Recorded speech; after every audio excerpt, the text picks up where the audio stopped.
काँग्रेस प्रणित UPA सरकारने हिंदू दहशतवादाचा भगव्या दहशतवादाचा जो खोटा नरेटिव्ह सेट करण्याचा प्रयत्न केला होता आणि निवडणुकीमध्ये अल्पसंख्याकांचं लांगुल चालन करण्याकरता हिंदू आतंकवाद आहे, भगवा आतंकवाद आहे अशा प्रकारचा जो प्रचार आणि प्रसार केला होता तो आज किती खोटा होता हे उघड झालेलं आहे।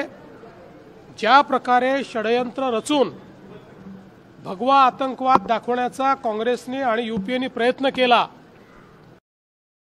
होता हे कोर्टाने पुराव्यादिशी आज सांगितलेलं आहे।